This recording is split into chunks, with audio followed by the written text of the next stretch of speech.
Hi everyone, my name's Sarah Beth, and I just finished reading The Shadow Rising by Robert Jordan. This is the fourth book in the Wheel of Time series, and it was written in 1992. It's about 1,000 pages long. Yeah, this is a tome. It even has a glossary in the back. Um, which I will say this, it actually took me a bit longer to read this book than usual.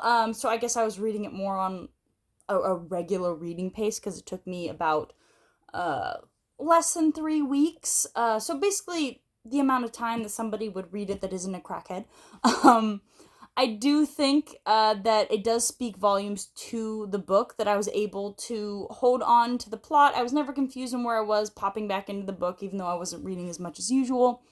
I don't think that the reason why I think I was very busy, so I couldn't read as much as I'd like to. But the actual book was written quite well. People constantly tell me that books 4 through 6 are the best ones, and I should be ready for it. And I can honestly agree. I think that Robert Jordan was definitely coming into his talent while writing this book. There are some really beautiful segments, such as Perrin and Fail's wedding. It's very entrenched in Two Rivers culture, and it's just a very quiet ceremony, and it's a testament to love. And I'm a sucker. I really liked it. There's also a really cool segment when Rand is basically going through different ancestry, and he's seeing a family line in backward order of time, but just glimpses of these people and basically how the Ale, his fighting force, the people that helped him get the glowy sword, came to be who they are. So I think that there are actually some really pretty segments in this book, even if they're quite short. They're only like maybe a chapter or a few pages long. I think that it's the fact that it had such staying power in my mind to keep with the whole novel speaks volumes.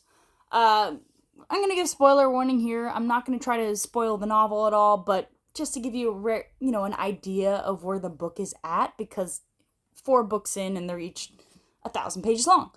Um, so essentially, this book, the main premise, there's 3 different camps going on at once. You have Rand, who has taken his people, his fighting force, and he's left Tear. He's left the glowy sword behind. Why? I don't.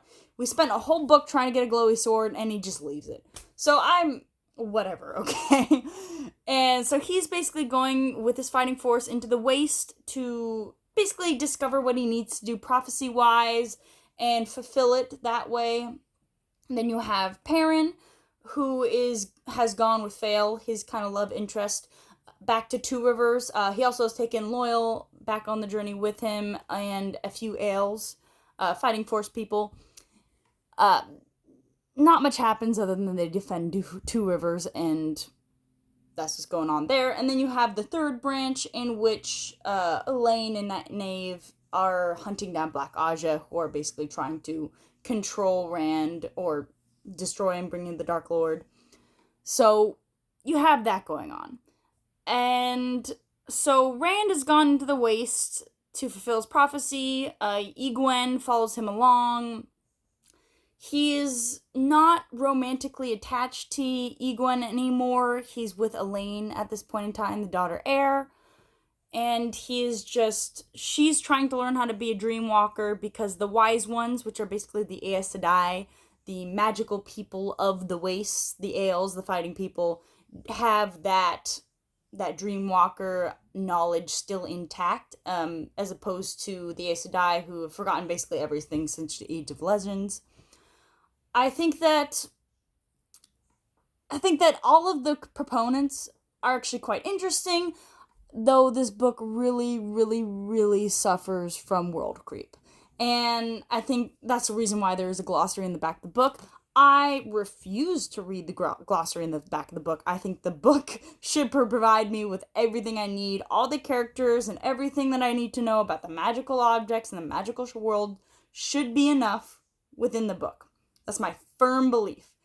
And there's just so many Ale characters fighting people with no traits. And I'm supposed to remember all of these new names of all of these people with no characteristics or fighting traits. And also Robert Jordan really, I feel like he really struggles with character development.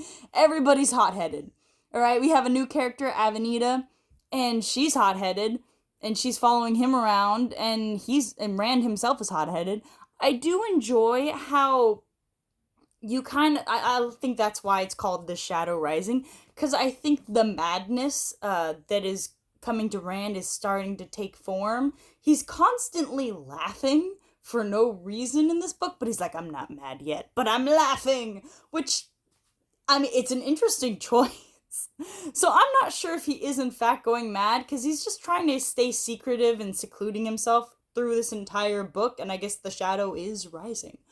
Um, so that's a big proponent. You also see just there's so many E names, and they're all so close together or near each other.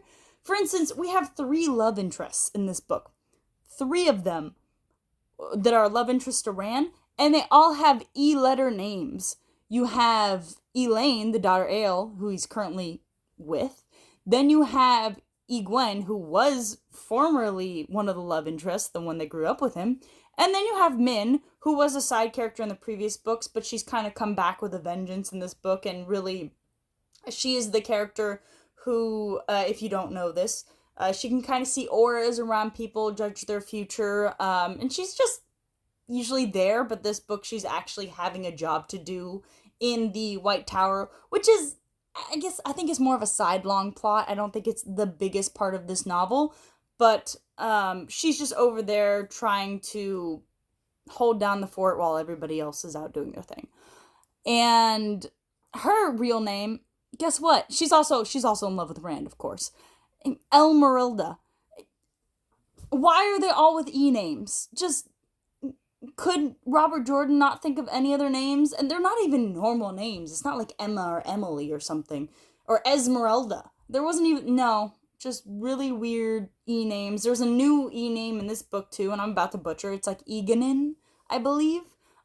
She meets up with Nynaeve and Elaine over in Janico, which is they're trying to find the Black Aja over there, essentially.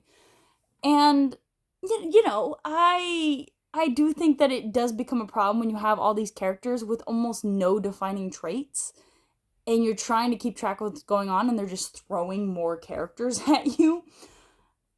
So that is one of my biggest qualms about this book. Maybe later on in different books, I'll understand who they are, and they'll stick enough in my brain, but right now, I just could not keep track.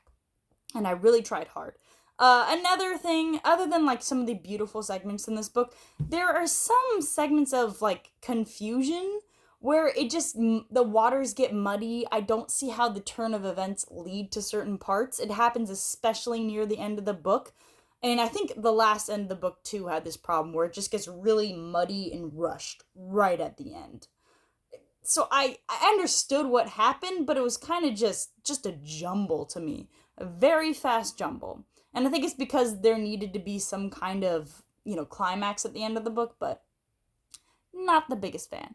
So, I don't think this is a book you can skip, and I do think that the actual quality of writing is quite good, but there's definitely some problems with this book. I'm not going to say it is, as of this point, great hunt status, because I really loved that book.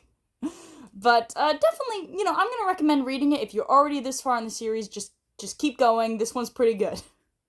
Anyway, hope you enjoyed my review, and have a good one.